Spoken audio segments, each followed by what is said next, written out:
मर जी, मन मस्तिष्क में एकांकी मौन को लेकर पूज्य उड़िया बाबा जी के वचन बार बार प्रेरित करते हैं कि उड़िया बाबा जी के अनुसार मौन हमें ईश्वर के पास ले जाता है, मौन ब्रह्म की ओर, मौन आत्मा का साक्षात्कार, मौन जीवात्मा से परमात्मा तक पहुंचाने की सीढ़ी। आता महाराज जी, क्या मौन से, मानसिक मौन और वाचिक मौन से विरह की अनुभूति और प्रगाढ़ होती है? और बिल्कुल बिल्कुल 100% इसमें कोई एक भी परसेंट संशय नहीं, क्योंकि वाणी से सबसे ज्यादा अपराध बनता है।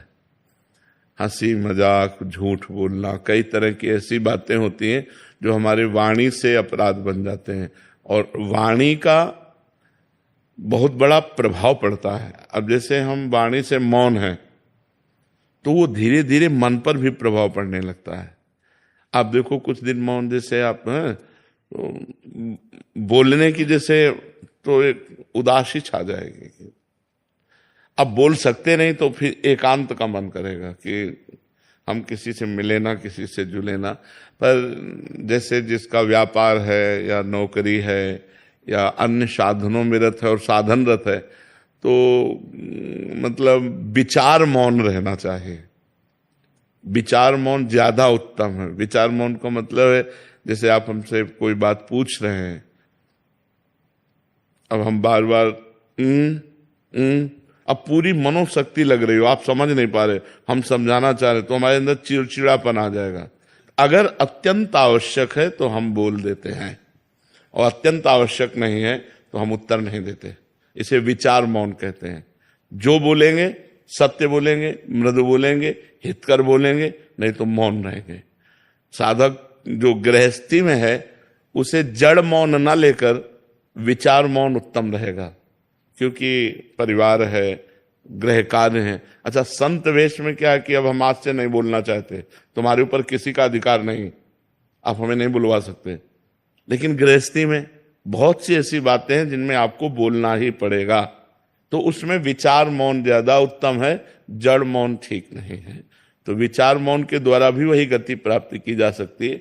वाणी का सद्व्यवहार परमार्थ को पुष्ट करता है, या वाणी का मौन, दोनों पुष्ट करते हैं। तो हम सद्वाक्य बोल करके, सद्व्यवहार करके अपने मन को निसंकल्प बनाएं, अपने मन को मौन की तरफ ले जाए। मन को मौन की, मन का संकल्प रहित हो जाना ही सच्चा मौन है। तो इसके लिए वाणी का मौन सहयोगी है, पक्का सहयोगी, क्योंकि अपने लोगों ने इसका आश्रय लिया है, इसका सहारा लिया है। आज भी है, शाम टाइम हमको, इस समय तो हमारा ये सेवा रहती है, इसके बाद फिर हम कोशिश करते हैं कि हमें मौन ही रहना पड़े। इशारे से बात कर ली, जैसे कोई बात है कि आप अगर बहुत बोलना हुआ तो 2 शब्दों में बोल दिया, यानी शांत अपने सुमिरन चिंतन में। तो ऐसा है, व्यवहाररत उपासक को विचार मौन रहना चाहिए। हाँ, सबको चाहिए। हम व्यर्थ में क्यों बोले, हम क्यों गाली गुप्ता करें, अपनी जवान गंदी करें, झूठ बोलें, व्यर्थ में क्यों बोलें। बहुत गंभीर रहना चाहिए, शांत रहना चाहिए। उसकी बात सुनी, अगर बोलने लायक है तो उत्तर दिया, नहीं तो मौन है, हमें क्या मतलब, चल दिया। अगर मान लो आपसे कोई पूछ रहा है, आपसे ही डायरेक्ट पूछ रहा है, कोई बात पूछ रहा है, आपको लग रहा है उत्तर देना ठीक नहीं, नजर नीचे की, चल दिया। वो आदमी जो समझे, पागल समझे, अभिमानी समझे, जो समझे वो समझा करे। आप तो प्रपंच रहित हैं, और जो साधक है वो समझ जाएगा, बड़ा प्रवीण साधक है, अपने आप को कैसे बचाता है, देखो मौन होकर बचा लिया। शांत बिल्कुल बहुत जरूरी है। नहीं, वाणी से इतने अपराध बनते हैं कि लोग समझ नहीं पाते। वाणी से अपराध ही अपराध बनते रहते हैं, शरीर से और वाणी से ज्यादातर अपराध बनते रहते हैं। इसीलिए परमार्थ में उन्नति नहीं हो पाती। अगर शरीर और वाणी निष्पाप हो जाए तो मन बहुत जल्दी भगवान में लग जाए।